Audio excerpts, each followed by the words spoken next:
네, 안녕하세요, 여러분. GIF 2025의 17번째 Featured and Scientific 세션에 오신 것을 환영합니다. 저는 오늘 세션의 진행을 맡은 연세대학교 글로벌 사회공헌원 개건 교수 리은경이라고 합니다. 반갑습니다. 네, 이번 세션은 특별히 연세대학교 대학원과 함께 준비를 했습니다. 연세대학교 대학원은 대학원생들이 지속가능한 발전을 위해 적극적으로 연구에 참여할 수 있도록 지원하고 있습니다. 그래서 이번 세션에서는 연세대학교 대학원생들이 연구한 논문 중 SDG와 관련된 3편의 우수 논문을 발표하고 함께 이야기를 나누는 시간을 마련했습니다. 그리고 또한 이번 세션에서는 특별히 연세대학교 건설환경공학과 박경수 교수님과 연세대학교 경영학과 이재영 교수님께서 공동 좌장으로 함께 해주고 계십니다. 네, 그럼 박경수 교수님 인사 말씀과 함께 진행 부탁드리겠습니다. 여러분 박수 부탁드립니다. 네, 안녕하세요. 저희 대학원 기획부원장으로 있는 박경수입니다. 또 이 자리에 제 옆자리에 이재영 교학부원장님께서 함께 해주셨습니다. 어제부터 이제 진행되고 있는 GIF 2025에 함께 해주신 여러분들 모두 깊이 감사드리고요. 지속 가능한 발전의 어떤 미래 주역이 될 여러 대학원생 여러분들이 이 자리에 모이신 것에 정말 고맙게 생각하고 기쁘게 생각합니다. 그래서 우선 대학원 세션은 3개의 발표로 구성되어 있고 이 발표자는 반기문 아웃스탠딩 리서치 어워드를 수상한 대학원생들입니다. 다시 한번 박수로 세 분께 축하의 메시지를 전달 부탁드립니다. 그래서 반기문 아웃스탠딩 리서치 어워드를 아마 처음 듣는 분들이 대부분일 텐데요. 당연합니다. 이제 이 세 분이 최초 수상자입니다. 이 상의 의미에 대해서 이제 좀 궁금하시거나, 그죠? 또 솔직히 나도 받고 싶은데라는 생각을 하실 텐데요. 조금 상에 대해서 설명을 드리겠습니다. 2015년 이제 반기문 사무총장님이 이제 유엔에 계실 때 이제 유엔은 전 세계적인 지속 가능성을 실현하기 위해 2030년까지 달성해야 할 17가지 지속 가능한 발전 목표 Sustainable Development Goals SDG를 제시하였습니다. 그래서 이러한 목표 달성에 기여하기 위해서 이제 우리 연세대학교는 지속적인 노력을 이제 기울이고 있고요. 대학원에서 수행하는 많은 연구들이 이렇게 유엔이 정한 17개 지속 가능 발전 목표 달성에 기여하고 있습니다.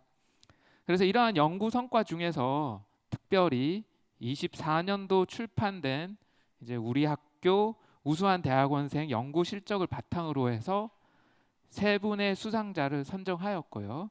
이제 이것으로 우리 연구가 어떻게 17개 SDG 골, 그죠? 그래서 17개 아마 대부분 다 잘 모르실 텐데 제가 잠깐 나열을 해드리면요. 빈곤 퇴치, 기아 종식, 건강과 웰빙, 양질의 교육, 성평등, 물과 위생, 깨끗한 에너지, 양질의 일자리와 경제 성장, 산업, 혁신과 기반 시설, 불평등 완화, 지속 가능한 도시와 공동체, 책임감 있는 소비와 생산, 기후 변화 대응, 해양 생태계, 육상 생태계, 평화, 정의와 제도, SDG를 위한 파트너십, 이렇게 총 17가지인데요. 아마 아주 범위가 넓어서 여러분들이 지금 수행하고 있는 연구와 아마 분명히 연관이 많을 것이라고 생각합니다. 그래서 이러한 것들을 한번 고민해 보시고 어떤 세계적인 지속 가능성을 실현해 가는데 대학원 여러분들의 연구가 기여할 수 있기를 기대합니다. 이제 발표를 시작하도록 하겠습니다. 이제 각 발표는 10분에서 12분 정도 발표 시간을 갖게 되고 이후에 한 3분에서 5분 정도 질의응답 시간이 마련되어 있습니다. 그래서 여러분들 청중분들께서는 질문이 있으시면은 이제 질의응답 시간을 이용해 주시면 될 것 같습니다. 그러면은 첫 번째 발표 순서로 넘어가도록 하겠습니다.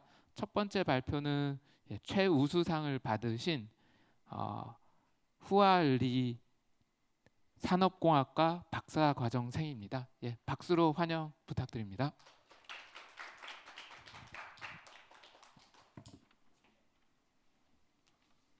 네, 안녕하세요.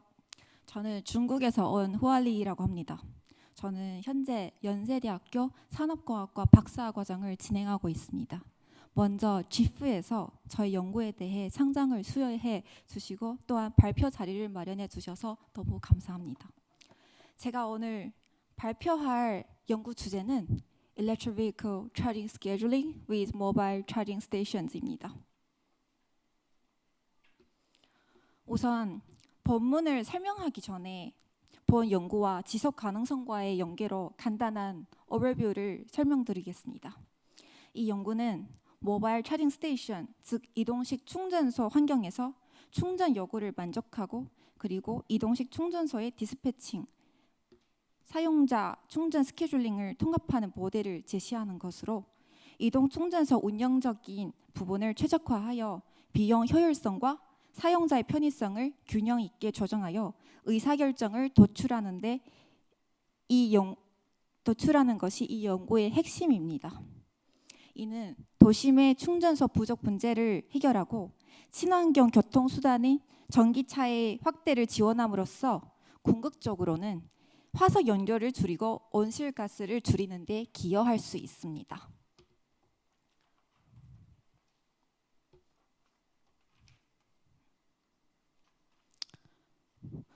서론 배경부터 말씀을 드리자면 다들 아시다시피 최근에 환경오염과 에너지 문제를 해결하기 위해 교통수단으로 전기차가 각광받고 있습니다.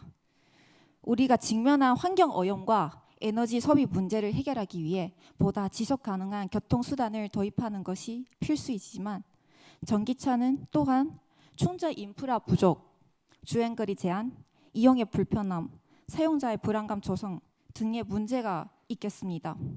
물론 관련된 다양한 연구들도 진행되고 있지만 여전히 많은 사람들이 전기차를 선택하는데 망설이고 있는 것이 현실입니다.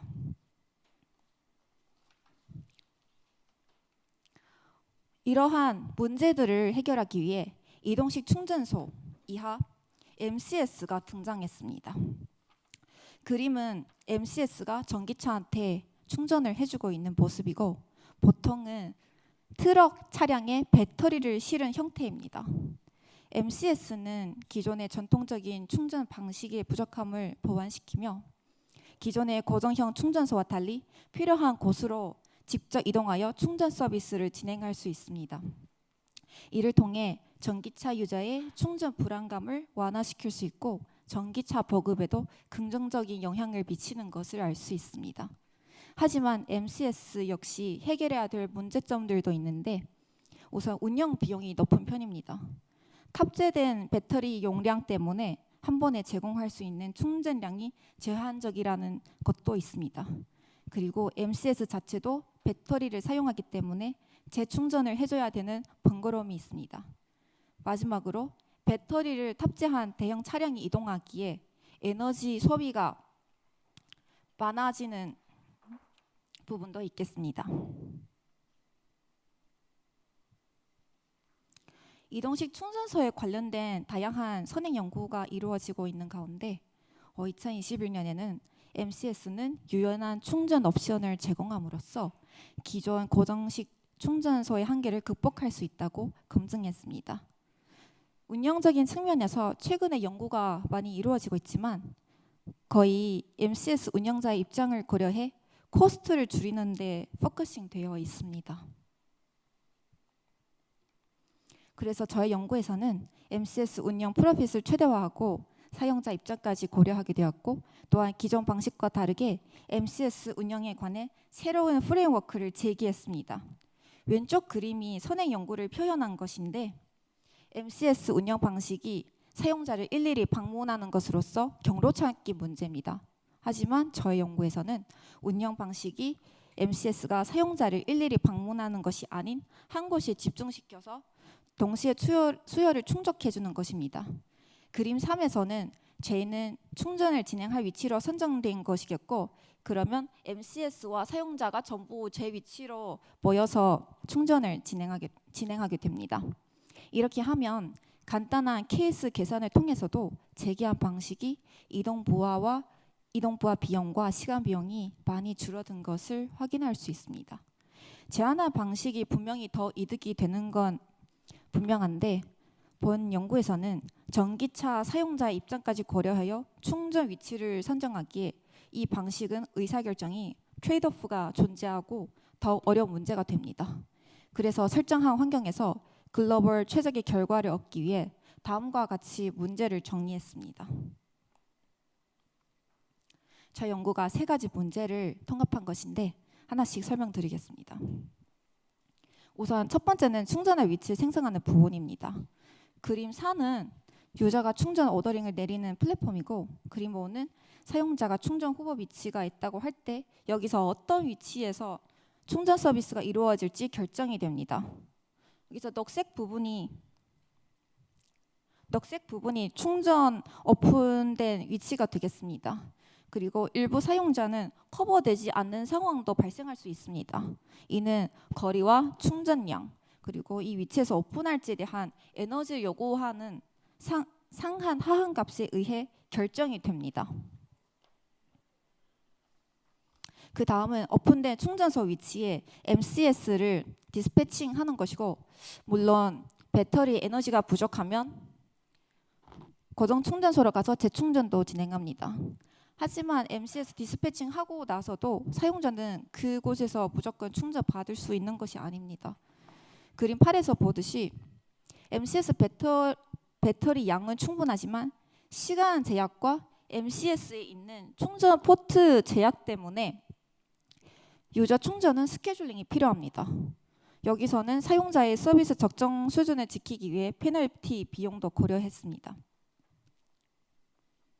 지금 보시는 건 위에 설명한 부분들을 해결하고 의사결정 결과를 도출하기 위한 수립 모델입니다. 설명을 차례대로 해서 한 스테이지씩 의사결정을 도출한다고 생각하실 수 있지만 그게 아니고 통합해서 의사결정을 합니다. 왜냐하면 위에 설명한 문제들이 서로 인터랙션이 있고 작용하기 때문입니다.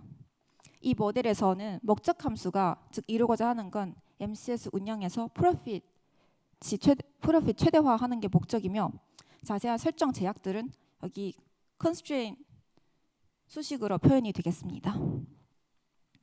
이런 수립 모델로 얻어낸 결과는 소규모 데이터에서 정확한 결과가 나오는데, 사실 라지 스케일 데이터로 진행하면 시간이 오래 걸리고 결과가 안 나올 수도 있습니다.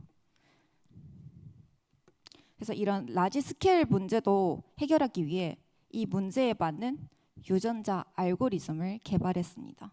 유전자 알고리즘은 유전자의 크로스오버 뮤테이션 같은 자연의 일부 규칙을 모티브로 해서 해를 생성하고, 유전자 알고리즘은 특히나 차량 라우팅이거나 스케줄링 같은 데이터 양이 많고 의사결정 결과가 정수로 표현이 될 때 많이 쓰입니다.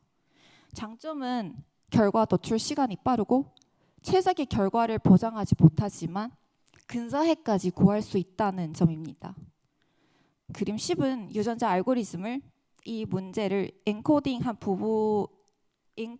표현한 부분이 되겠습니다. 다음은 실험입니다. 실험할 때 데이터 솔로몬 벤치마킹 데이터를 튜닝하여 진행하였습니다. 왼쪽 그림은 수립 모델로 50개 충전 요청으로 진행할 때 결과이고, 그림 12에서는 제한한 확정적 수립 모델과 제한한 유전자 알고리즘을 비교한 것을 보면 시간적 측면에서는 제한한 GA 방법이 훨씬 유리한 것을 알 수 있습니다. 그리고 결과 테이블을 통해 GA가 수립 모델보다 프로핏이 조금 나쁘게 나오지만 사실 큰 차이는 없고 시간적 측면에서는 엄청난 메리트가 존재함을 알 수 있습니다.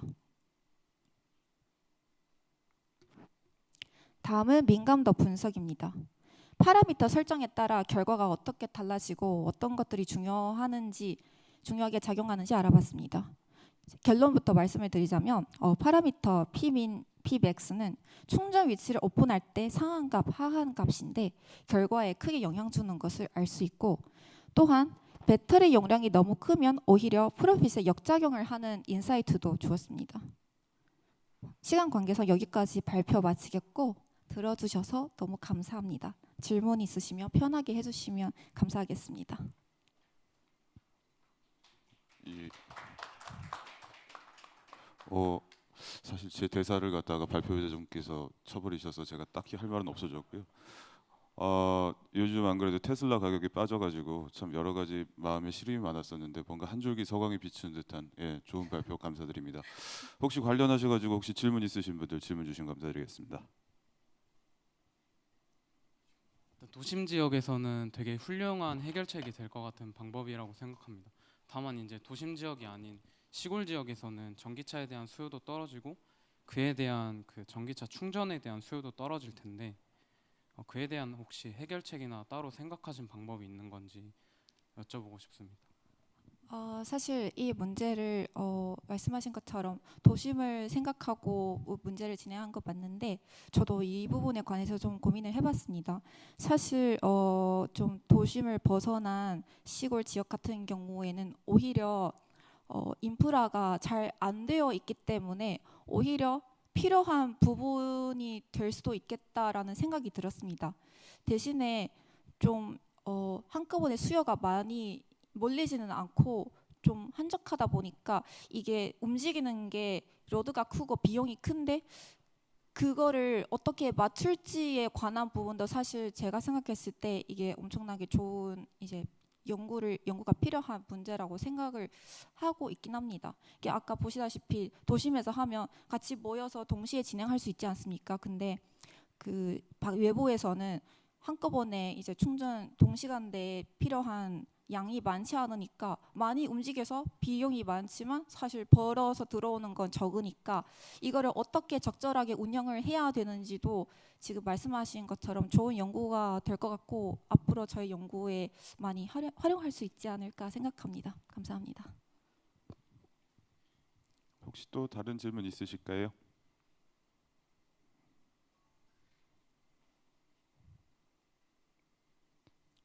사실 안내지에는 질문이 없을 경우 저한테 질문을 하라고 써 있기는 한데 저 아시다시피 문과나라 사람이라 가지고 혹시 뭐 문과나라 사람으로서 질문 드리면은 요거를 갖다가 어떻게 실제로 이 아이디어를 갖다가 실제로 적용을 한다 그러면은 이거 어떤 서비스 회사가 이걸 갖다 해야 되는 거잖아요. 그들의 맞습니다. 프로핏 맥시마이제이션에는 도움이 안 된다라고 이렇게 얼핏 들었던 것 같은데 혹시 그 부분 다시 한번.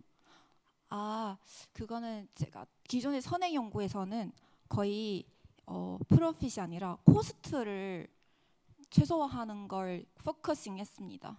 이게 사실 이게 MCS 자체가 프로핏이 많이 생기는 그런 구조가 아닙니다. 이건 이제 전기차들 활성화시키기 위해서 이런 보조적인 고정 충전소 이외에도 보조적인 역할로 발생을 한 건데, 그러면 전기차 유저 입장에서는 당연히 좋겠죠. 더 많은 서비스가 생기니까. 근데 이게 프로핏이 좀 많이 나오기 어려우니까 거의 보통은 코스트를 맥시마이징하고 프로핏을 많이 이제 무시한 경향이 있었는데, 그래서 저는 이 MCS가 꾸준히 활성되기 위해서 프로핏도 고려해서 이 부분을 최적화하자 하는 취지에서 이 연구를 진행했습니다. 의문현답 감사드리겠습니다. 저 혹시 또 다른 질문 없으시면은 저희 다음 발표로 넘어가도 괜찮을까요? 알겠습니다. 저희 수고 너무 많으셨고 감사드립니다. 박수 한번 주십시오. 저희 다음으로 발표해 주실 분은 이제 건축공학과 박사과정생인 육현성 선생님이십니다. 여러분 큰 박수로 환영해 주시기 바랍니다.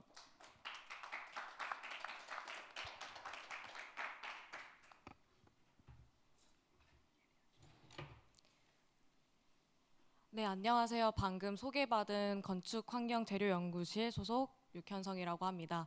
우선 반기문 지프 논문 우수상에 수상을 받게 되어서 너무나도 영광이면서 이 자리를 빌어서 저의 논문에 대해서 발표하게 되어가지고 더더욱이나 또 두렵지만 저의 논문에 대해서 좀 더 발표하면서 저의 연구 주제를 좀 더 알릴 수 있는 기회라 생각하고 잘 들어주셨으면 감사하겠습니다. 일단 저의 논문의 주제 같은 경우는 지금 보시는 것과 같이 보존과 활용의 균형이라는 키워드로 역사적 근대 건물의 에너지 효율을 위한 창문 리트로핏 전략입니다. 발표 순서는 다음과 같이 진행하고자 하고요. 처음에는 배경부터 먼저 설명드리고 시작하도록 하겠습니다. 근대 시기의 역사적 건물이라고 하였을 때 모두 질문들이 많았습니다. 근대 시기가 과연 어느 시기를 해당하는가라는 부분을 많이 의문을 드시는 분들이 많은데요. 근데 건축 시기 같은 경우는 한국에서는 개항기부터 해방 이후까지를 좀 의미를 하고 있습니다. 그래서 이 근대 시기에 건설된 역사 건물들 중에서도 문화를 대표하는 중요한 문화유산의 가치를 가지는 미적, 문화적, 건축적 가치를 가지는 이러한 건물들을 근대 시기의 역사적 건물이라고 지칭할 수 있을 것 같습니다. 이러한 근대 시기에 건설된 역사적 근대 건물은 문화유산의 및 활용에 관한 법률로서 기본 원칙에 따라 원형 그대로를 보존해야 한다라는 차원에서 보존되고 있습니다. 이러한 법적 보호를 받는 역사적 근대 건물은 업무 시설과 교육 시설, 종교 시설, 더 나아가서 박물관 등으로도 더 다양하게 활용되고 있는데요. 이러한 활용에 의해서 지역 사회 활성화와 문화적 가치를 재조명하는 데 기여하고 있습니다. 하지만 이런 역사적 근대 건물들은 단열재가 적용되지 않는 그런 시기가 있는데요. 그런 기준이 없던 시기에 건설되었기 때문에 열적 성능이 매우 취약한 현재입니다. 그래서 단열재가 없다라는 것은 이 역사적 건물의 외피가 열관률이 너무 높고 그래서 열저항이 없기 때문에 외부 기후에 크게 영향을 받을 수 있다라는 내용을 설명할 수 있는데요. 좀 더 풀어서 설명하자면은 겨울철에는 내부 온도가 쉽게 낮아지고 여름철에는 과도한 열 취득으로 인해서 냉난방 부하가 증가하고 과도한 에너지 소비를 야기하게 됩니다. 그래서 이러한 외피들 중에서도 특히나 창문 같은 경우는 건설 당시에 얇은 유리를 제작하는 기술이 발달하지 않아서 좀 더 얇은 측면의 유리의 성능을 구현하기 어렵기 때문에 이러한 단열 성능이 낮았고요. 그리고 이를 개선하기 위해서 그렇다고 현대식 유리를 교체할 경우에는 기존 창호에 비규격화된 목재 프레임과 호환되지 않는 것가 있기 때문에 추가적인 가공이 필요할 수밖에 없습니다. 근데 이러한 가공은 고유한 외관과 재질의 변형이 되기 때문에 이는 원형 훼손으로 볼 수밖에 없어서 이런 부분에 있어서는 역사적 근대 건물 같은 경우는 클레이딩 퍼티나 페인트 등으로 수리나 유지 보수만을 진행을 하고 있습니다. 이런 수리나 유지 보수만을 하게 될 경우에는 내구성에 한계가 있고요. 추가적으로 이런 원형 유지를 하기 위해서는 또 다른 기술들이 필요하다라는 것들을 제시를 하고 있습니다. 실제 유럽의 이런 사회에 있어서는 리빌드라는 이런 사회적 그 집단에서 창호에 관한 부분에서는 단열재를 적용하는 외벽보다도 많은 리트로핏 기술들이 발전이 되어야 할 필요성이 있다라고 제시를 하고 있습니다. 그래서 본 연구에서는 역사적 가치를 보존하면서 원형 유지를 원칙을 기반으로 한 성능 향상을 고려해서 균형 잡힌 창호 리트로핏 기술을 제안하고자 하고요. 이러한 제안된 기술이 현장 조사를 바탕으로 건물 에너지 절약을 분석하고 창호의 다양한 성능의 영향을 비교 분석을 하고자 하였습니다. 다음 순서로는 대상 역사 건물과 그리고 방법에 대해서 간단하게 설명드리겠습니다. 네, 대상 건물 같은 경우는 저희 연세대의 본관인 언더우드관입니다. 언더우드관 같은 경우는 1924년에 준공되고 1950년에 한국 전쟁으로 인해서 일부 손상이 되었지만은 보존이 잘 되어 있고 연세대학교라는 대학교에서의 본관으로서 활용되는 그 가치가 인정됨에 따라서 1981년 9월에 지정된 사적 건물입니다. 그래서 해당 건물을 대상으로 리트로핏 기술을 적용을 해서 다음과 같은 방법으로 연구를 진행을 하고자 하였습니다. 그래서 현장 조사 같은 경우는 창문의 열관률과 기밀 성능을 측정을 통해서 에너지 성능을 비교하고자 하였습니다. 이 과정에서 이제 건물 기밀 성능 같은 경우는 보시는 층별로 블로더 테스트라는 방법을 통해서 기밀 성능을 분석을 하였고요. 추가적으로 표시된 위치에 온습도 모니터링과 외피, 열적 성능에 대한 데이터를 확보했다고 보실 수 있을 것 같습니다.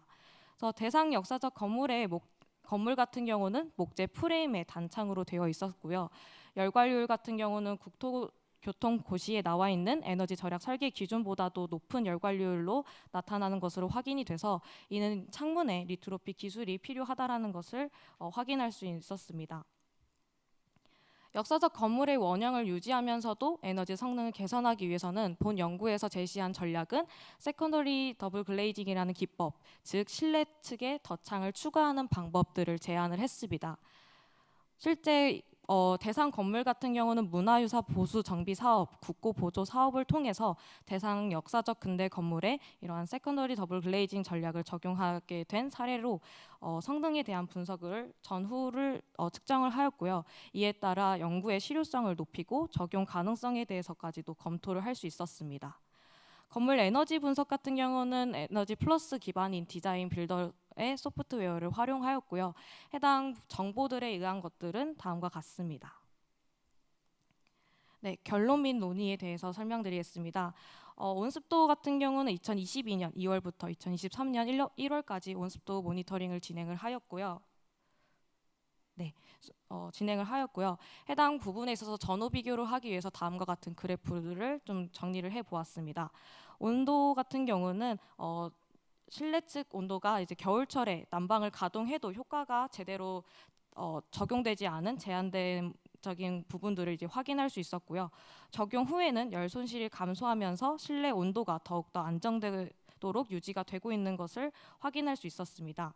또한 리트로핏 적용 후에 이러한 환기량이 감소되어서 국부적인 결로나 습기적인 축척이 발생하여서 이런 상대 습도의 변동이 증가하는 경향으로 나타난 것을 확인할 수 있었고요. 결로에 방지를 하기 위해서 이러한 부분들에는 환기 시스템을 병행하는 게 좀 더 좋은 해결책 방법이라는 것들을 좀 추가적으로 도출할 수 있었습니다. 기밀 성능 같은 경우는 층별로 이제 압력차를 50파스칼로 이래 맞춰서 해당 침기 횟수들을 검토를 했고요. R 스퀘어 값을 통해서 이러한 값이 정확도를 갖고 있다라는 것들을 확인하고 측정하게 되었습니다. 그래서 창문 개조 전과 리트로핏 전후에 따라서 확실히 기밀 성능이 개선이 되는 것을 확인이 됐고요. 최대 46%까지도 감소 효과가 나타나는 것을 확인할 수 있었습니다. 추가적으로 기밀 성능이라는 수치라는 게 얼마 정도 개선이 되어야 하며 좀 더 많은 개선이 되는가가 좀 궁금하실 것 같아서 이러한 열화상 카메라를 통해서도 이러한 침기를 좀 눈으로 볼 수 있게 촬영을 하였습니다. 촬영한 값을 통해서 확인했을 때는 유리 표면 자체도 이제 9도 이상 그리고 프레임은 5도 이상의 온도 차이가 나타나는 것을 확인할 수 있었습니다. 에너지 분석 같은 경우는 정확도를 위해서 아슈레 가이드 14라는 기준을 통해서 해당 부분들을 검증을 하였고요. 이에 따라서 건물 에너지 자체는 다음과 같이 나타나는 것을 확인할 수 있었습니다. 해당 오차 같은 경우는 실제 사용량을 기반으로 분석을 하였고요. 이에 따라서 리트로핏 적용을 하였을 때 다음과 같이 526 kW/제곱미터에서 416 kW/제곱미터로 감소되는 것을 확인할 수 있었습니다. 추가적으로 이러한 세컨더리 글레이징의 열관료율과 기밀 성능 개선의 조합에 따라서 난방과 냉방 에너지 소비가 절약의 차이가 있다라고 저는 생각이 들어서 하나 개별에 대한 성능을 넣었을 때 에너지 분석을 추가적으로 진행을 했습니다. 이에 따라서 이런 기밀 개선으로 인한 난방 에너지 소비가 24.77% 절감되었으며 열관료율 개선으로는 냉방 에너지가 14% 정도 이제 절감되는 것을 확인할 수 있었습니다. 그래서 창호 같은 경우는 단순히 열적인 성능뿐만이 아니라 열을 획득하는 태양의 에너지에 따라서도 그런 성능들의 차이가 있었고 추가적으로 건물의 기밀을 완화시켜줄 수 있는 요소로서 이 세 가지에 대한 복합된 요소들의 성능들이 잘 개선이 되어야만이 건물 에너지를 개선할 수 있다는 것을 확인할 수 있었던 연구였던 것 같습니다. 결론입니다. 본 연구에서 소개된 창호 리트로핏 전략 같은 경우는 역사적 가치를 보존하면서도 에너지 성능을 향상시킬 수 있으며 효과적으로 이렇게 접근했다라고 저는 생각이 드는데요. 그 이유 중 하나가 이제 앞서 설명드렸던 것 같이 기밀 성능이 35%, 난방 에너지 소비가 각각 17에서 24%로 감소되었다라는 부분에 있어서 도출했다고 보시면 될 것 같습니다. 또한 이런 창호 리트로핏 기술이 역사가 이제 깃든 연세대의 역사가 깃든 본관 건물이 보다 지속적인 활용을 위해서 보존되고 건축 환경을 조성하면서 건물의 에너지 절감을 통해 온실가스 배출을 줄이고 기후 변화 대응에도 기여할 수 있는 리트로핏 기술이라고 사료가 되었습니다. 하지만 이제 앞서 설명드렸던 것 같이 난방 성능 개선에는 한계가 있다라는 부분에 있어서 추가적으로 이러한 열적 성능과 이런 창호 리트로핏을 적용을 하였을 때는 보다 난방 에너지 부분이나 이런 열습기적인 부분들을 고려하기 위해서 환기 시스템을 도입하는 것들이 필요할 수도 있다라는 것들을 한계성으로 남기고 연구를 마치게 되었습니다. 네, 이상 발표를 마치도록 하겠습니다. 감사합니다.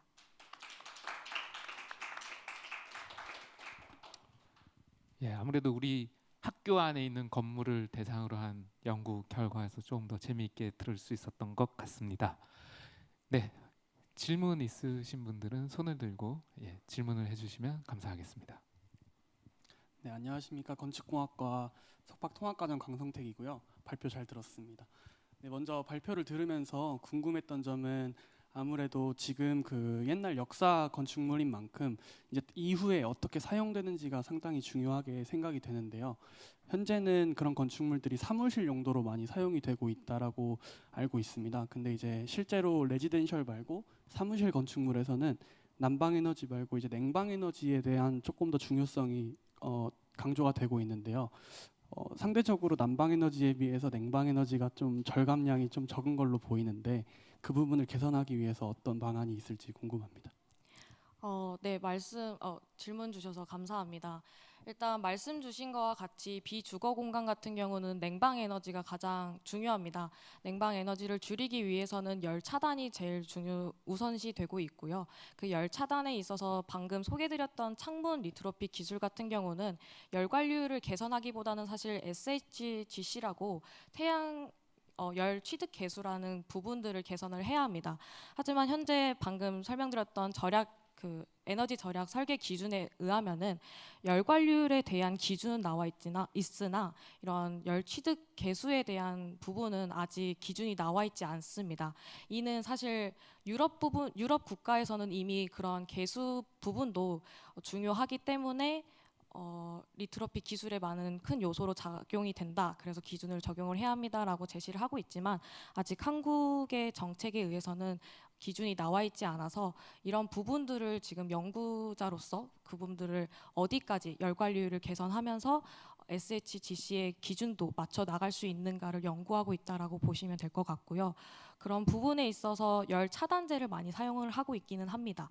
근데 열 차단제라는 것도 결국에는 시공 부분에 있어서 많이 손이 가는 부분들이 있다 보니까 그 공간을 사용하는 사람들이 블라인드를 설치를 한다던가 열 차단을 위한 필름을 붙이는 것들은 가능하나 그런 시공업체를 통해서까지 적용하는 거에는 또 한계가 있기 때문에 연구에서는 그런 부분까지는 다루지는 않고 있어서 보다 이런 부분에 리트로핏 기술이라는 뭔가 복합적인 기술들을 좀 더 개발하는 측면으로서 연구를 좀 더 확장하고 있다라고 좀 설명을 드릴 수 있을 것 같습니다. 감사합니다. 네, 다음으로 또 질문 있으신 분은 손을 들고 질문 부탁드립니다. 질문이 없으면은 여기 안내지에 있는 대로 제가 질문을 하도록 하겠습니다. 사실 저희가 근무하는 곳도 스팀슨관이라고 오래된 건물이에요. 그래서 보았을 때 분명 이거를 레트로핏 하는데 좀 많은 비용이 들 거고, 그죠? 근데 레트로핏을 해 놓으면은 이제 지속 가능하게, 그죠? 뭐 오랫동안 쓴다면은 전기 에너지나 이러한 것들을 세이빙 할 수 있으니 좋은데 혹시 그 가성비가 나오는지. 네. 그래서 가성비가 나오면은 이제 저희도 좀 학교에 건축과 연구 결과에 따르면은 건물 예, 너무 추워서 예, 네. 좀 요청해 볼까. 예. 네. 질문 주셔서 감사합니다. 일단 제가 본 논문에서는 언더우드간만 제시를 했는데요. 사실 저희 연구실에서 언더우드간을 포함해서 아펜젤러관, 스팀슨관, 그리고 언더우드가 기념관, 핀슨관까지 해가지고 모든 건물들을 지금 모니터링을 하고 있습니다. 그래서 방금 말씀 주신 것 같이 스팀슨관 같은 경우도 온습도 모니터링을 진행을 하고 있는데요. 해당 건물 같은 경우는 사실 지붕 측면에 단열재가 많이 없어서 그 공간을 지금 제가 알기로는 창고 형태로만 사용하고 있는 부분들이 많이 있는 걸로 알고 있습니다. 근데 그런 비주거 공간과 사용되지 않는 공간으로 인해서 단열재를 적용하지 않는 부분에서 사실 에너지 손실이 많이 크다라고 보실 수 있고요. 근데 말씀 주신 것처럼 이러한 제가 소개드렸던 리트로핏 기술 같은 경우는 사실 일반 건물에 들어가는 재료들보다는 맞춤형 형태의 이런 기술들이 들어가다 보니까 사실 가성비는 좀 떨어지기는 합니다. 그래서 최대한 저희도 이제 추천드릴 수 있는 부분들이라고 하면은 방금 말씀드렸던 이런 창호 리트로핏 기술이 보다는 이런 블라인드 형태라던가 아니면 창문에 의해서 이런 환기하는 그런 것들을 통해서 실제 사용하고 있는 사용자가 어떻게 그 건물을 활용하냐에 따라서도 사실 에너지 소비에서도 큰 차이가 있어요. 근데 그런 부분에서도 저희는 연구를 추가 확장을 하고는 있는데 사실 기술 측면에서는 적용하는 데는 아직까지는 재료 이런 비용 부분에서는 아직 좀 네, 많이 비용이 든다라고만 말씀을 드릴 수 있을 것 같습니다. 예, 감사합니다. 비용이 저렴하면 어떻게? 예, 알겠습니다. 아무튼 시간 관계상 예, 이것으로 이제 두 번째 육현성 학생의 발표를 예, 마치도록 하겠습니다. 네. 예.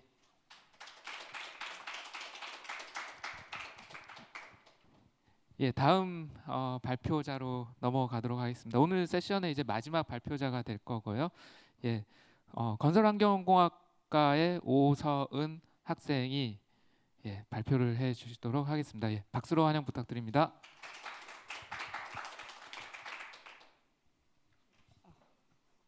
안녕하십니까. 오늘 건설산업과 환경 문제를 해결하는 방법으로 폐각의 건설 자원화에 대한 연구를 발표하게 된 연세대학교 건설환경공학과 오서은입니다.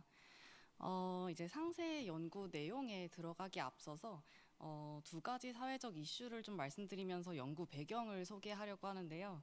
다들 아시는 것과 같이 여러분들이 일상에서 마주하는 이 구조물은 콘크리트로 제작되어 있습니다.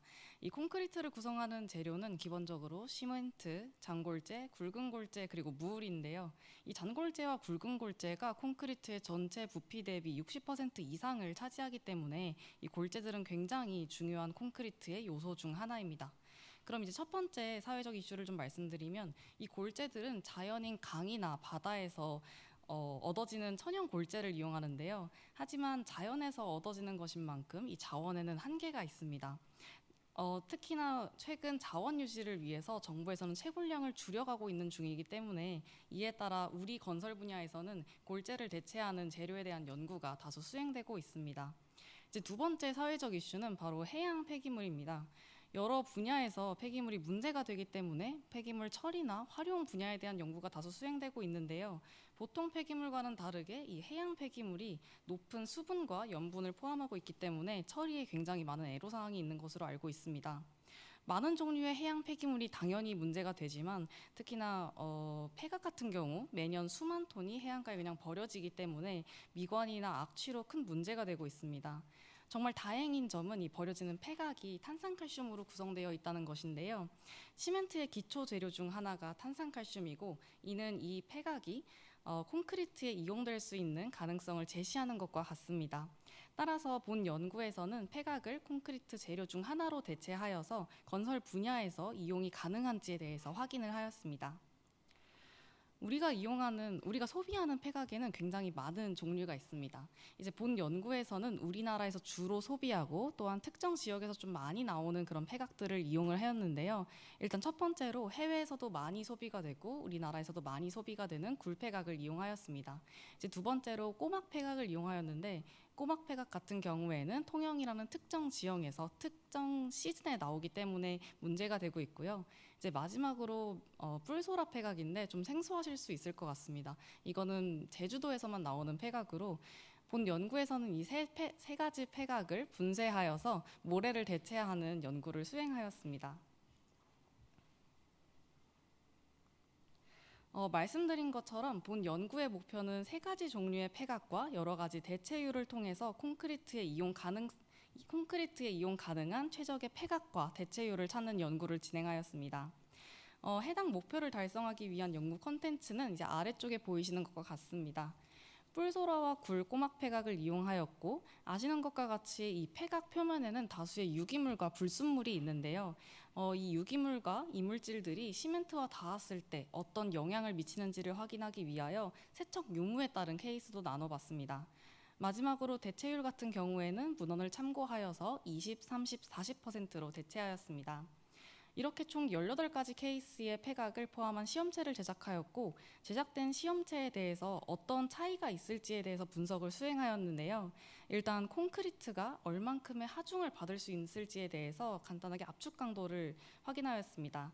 또한 새로운 재료가 콘크리트에 추가되었기 때문에 새로운 화합물의 생성이 있는지를 확인하기 위해 엑스레이 디프렉션이라는 분석을 통해서 어떤 화합물이 생성이 되었는지 그 피크점을 분석하였습니다.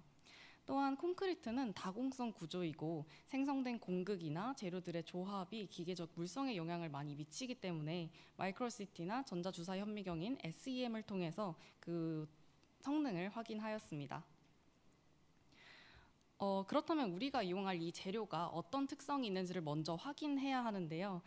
당연히 모래 대체이기 때문에 모래 입도에 맞춰서 2mm 이하의 플레이크로 제작을 하였습니다. 분쇄대 폐각의 특성은 밀도, 흡수율, 표면 확인을 위한 SEM, 그리고 화합물 확인을 위한 XRD를 진행하였습니다. 일단 밀도 차이를 보시면 모래와 그 다른 세 가지 폐각이 굉장히 유사한 것을 확인할 수 있으나 굴 폐각에서 현저히 낮은 덴시티를 갖는 것을 확인할 수 있습니다. 또한 흡수율에서는 모래보다는 폐각들이 다공성 구조이기 때문에 높은 흡수율을 나타내는 것을 확인할 수 있었고, 마찬가지로 특히나 굴폐각에서 가장 높은 흡수율을 확인했습니다. 또한 표면이 어떻게 생겼는지 SEM을 통해서 확인해 보았는데요. 맨 위에 있는 포클쉘인 꼬막 폐각 같은 경우 CaCO3가 이제 군집을 이루는 형태를 확인할 수 있었으며, 굴폐각 같은 경우 일방향의 층으로 형성된 것을 확인할 수 있었고, 뿔소라 폐각 같은 경우 이제 층으로 굉장히 견고하게 탄산칼슘이 적층되어 있는 것을 확인하였습니다. 또한 폐각을 구성하는 이 CaCO3인 탄산칼슘은 대표적인 동질 이상인데요. 세 가지 동질 이상으로 구성되어 있는데 가장 화학적으로 안정한 상인 육면체의 칼사이트와 바늘 형태의 아라고나이트, 그리고 가장 불안정한 구형의 바테라이트로 구성되어 있습니다. 이 폐각들이 각각의 어떤 상으로 구성되어 있는지 XRD 결과를 확인한 결과 이제 꼬막 폐각 같은 경우는 아라고나이트로, 굴은 칼사이트, 뿔소라는 두 가지 종류가 적절히 섞인 것을 확인하였습니다. 이제 이러한 부분 또한 제작된 콘크리트의 물성에 영향을 미쳤을 것으로 확인하였습니다. 이렇게 폐각의 특성을 확인하였고, 이런 폐각을 이용해서 아래 배합비를 통해서 18개의 케이스로 제작하였습니다. 이제 다음 페이지부터는 폐각을 포함한 콘크리트의 물성 결과를 말씀드리도록 하겠습니다. 우선은 압축 강도 결과인데요. 이제 오른쪽에 보이시는 그래프가 세척 폐각을 포함한 콘크리트고, 왼쪽에 보이시는 그래프가 비세척 폐각을 포함한 결과입니다. 두 경우 모두 대체율이 증가할수록 강도가 낮아지는 것을 확인할 수 있었고, 또한 세척 폐각보다는 비세척 폐각을 포함하였을 때 더 낮아지는 강도 경향을 확인하였습니다. 또한 꼬막과 뿔소라를 포함한 폐각이 서로 유사한 강도임을 확인하였으며, 굴 폐각의 경우 가장 낮은 강도인 것을 확인하였습니다. 이제 다음은 화합물과 미세 구조를 알아보는 XRD와 SEM 결과인데요. 간단하게 말씀드리면 이제 XRD 결과 여러 폐각을 포함하였을 때 새롭게 생성되는 화합물은 없었습니다. 모래를 넣은 레퍼런스와의 화합물 피크 위치가 유사한 것을 확인하였고, 이 부분에 대해서는 충분히 모래 대체로 이용될 수 있는 것을 확인하였습니다. 이제 아래쪽에 보이시는 이미지가 콘크리트와 폐각이 어떻게 붙어 있는지를 보여주는 SEM 이미지인데요. 이 부분에서도 이제 시멘트 페이스트와 폐각이 잘 부착되어 있었고 각각 보여드렸던 폐각의 표면 특성이 잘 확인되는 것을 볼 수 있었습니다. 이제 마지막으로 마이크로시티의 결과입니다. 이제 마이크로시티의 경우 폐각 콘크리트를 비파괴적인 방법으로 내부 공극 등을 확인하는 것인데요. 저는 이 분석을 통해서 공극률과 공극의 이방성 그리고 크기를 확인하였습니다. 이제 꼬막 폐각을 넣었을 때 대체율에 따른 결과인데 이제 포러시티 같은 경우 대체율이 증가할수록 점차 증가하는 양상을 보일 수 있었고 이에 대한 이유는 아래 보이시는 공극의 이방성 및 크기로 설명드릴 수 있을 것 같습니다. 이제 보이시는 부분에서 수치가 0.6 이하인 것이 공극이 이방성이 크다는 의미인데요. 아무래도 들어간 폐각의 형상이 모래 대비 일정하지 않았기 때문에 시멘트 페이스트와 만나 그러한 현상이 크고 작은 이방성 공극을 생성한 것이라고 확인하였습니다. 다음 결과는 뿔소라 꼬막 굴폐각의 결과로 이제 공극률의 경우 꼬막과 뿔소라의 결과는 비슷했으나 역시나 굴폐각에서 가장 큰 공극률을 확인하였습니다. 또한 이방성 공극의 경우에서도 굴폐각, 뿔소라, 꼬막 순으로 다수 존재하는 것을 확인하였습니다. 이러한 결과가 처음 폐각의 특성에서 보여드렸던 것처럼 폐각 자체의 표면 형상이 다른 것이 그것이 반영된 것으로 확인하였습니다. 네, 마지막으로 결론입니다. 본 연구에서는 해양 폐기물의 폐각을 이용하여서 건설 재료에 대한 이용 가능성에 대해서 확인하였습니다. 굴, 뿔소라, 꼬막 폐각을 확인한 결과 꼬막 폐각을 이용하였을 때 가장 적절한 성능을 확인하였으며 세척 유무에 따라서는 세척을 이용하였을 때 또한 대체율에서는 20%가 가장 적절한 것을 확인하였습니다. 이제 이를 통해서 폐각이라는 해양 폐기물이 건설 재료로도 충분히 이용 가능하며 해당 재료를 활용해 해양 구조물이나 여러 건축물에도 이용할 수 있을 것이라고 기대하고 있습니다. 감사합니다.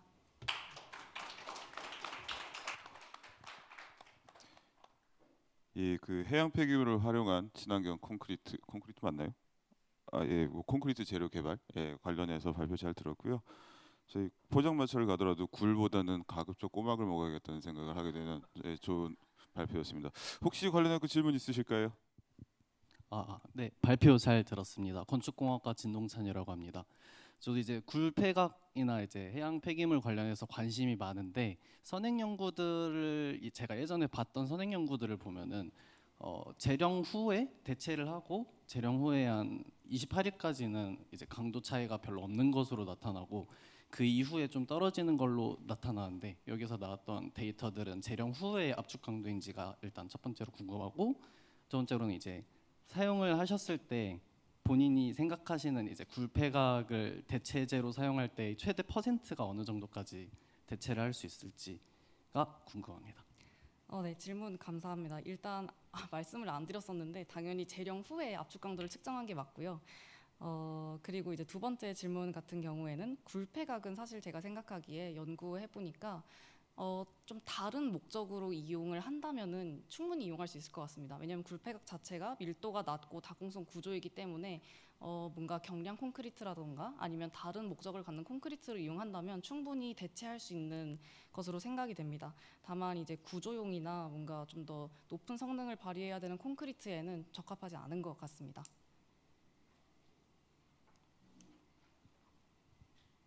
혹시 또 다른 질문 있으실까요? 예, 없으시면 저희 네. 건설환경공학계 예, 왠지 석학이신 석학은 아니고 왠지 건설환경공학과 발표여서 제가 질문 하나 드리면은 왠지 그 아이들은 이제 바다에서 온 아이들이니까 혹시 이제 염분을 그러면 가지고 있을 거고 이제 그러면 이제 장기 사용했을 때 내구성이나 이런 측면에 대해서는 혹시 뭐 어떻게 생각하시는지 답변 부탁드립니다. 질문 감사합니다. 교수님 말씀하신 것처럼 당연히 이제 염분이 너무 높기 때문에 좀 이용하는데 많은 주의가 필요합니다. 사실 콘크리트에서 염분이 높은 게 이유가 되는 것은 철근 콘크리트인데요. 철근 콘크리트를 이용하였을 때 염분이 너무 높게 되면 철근을 부식시키고 내구성이 낮아져서 장기 사용이 불가합니다. 하지만 저희가 이용하는 이 폐각은 염분이 너무 높아서 사실상 철근 콘크리트는 이용할 수 없을 것으로 확인이 되고 아무래도 묵은 콘크리트나 다른 콘크리트면 이용이 가능하지 않을까라고 생각하고 있습니다. 예, 감사드립니다. 혹시 다른 질문 없으실까요? 예, 없으시면은 예, 발표를 갖다 이렇게 마쳐보도록 하겠습니다. 박수 한번 부탁드리겠습니다. 예, 일단 세 분 너무 훌륭한 발표해 주셔서 너무 감사드리고요. 그 뭐 지속 가능 발전 목표 관련해 갖고 연구 결과 얘기를 들으면서 뭐 지속 가능한 미래를 위한 학문적 기여를 함께 고민해 볼 수 있어서 되게 뜻깊은 시간이었던 것 같습니다. 또 개인적으로는 경영대에 있는 사람, 문과 사람이 과연 공대 발표를 들었을 때 무슨 외계어가 나올까라고 좀 걱정을 했었는데 의외로 또 그냥 스토리는 또 따라갈 법해서 나름대로 되게 보람찬 시간을 가졌던 것 같습니다. 어쨌든 배려해 주신 여러분들께 감사드리고요. 어쨌든 예, 보신 것처럼 각 연구는 지속 가능 발전 목표를 실현하기 위한 구체적인 방안을 제시해 주었고요. 다양한 분야에서 지속 가능성을 향한 혁신적인 접근이 가능하다는 점을 보여주셨습니다. 그리고 SDG의 핵심 철학은 Leave No One Behind, 즉 누구도 소외되지 않는 세상을 만드는 것인데요. 이를 달성하기 위해서 거창한 행동이 필요하다고 생각하실 수도 있지만 사실 우리 주변에는 이미 다양한 방식으로 SDG에 기여하고 있는 분들이 많습니다. 너무 읽는 거 티나나요? 예, 지속 가능 발전 네트워크 목표를 달성하기 위한 별도의 노력도 당연히 중요하겠죠. 그렇지만 여러분 각자가 자신이 전 세계적인 네트워크의 한 부분이라는 인식 속에서 학문적 탐구를 지속해 나간다면 그것이 SDG 실현에 기여하는 중요한 과정이 될 거라는 것 여러분들께서 잊지 않아 주셨으면 좋겠습니다. 그리고 미래를 책임지실 여러분들의 연구를 진심으로 응원하며 끝까지 참석해 주신 청중 여러분들께 감사 말씀 드리도록 하겠습니다. 감사합니다.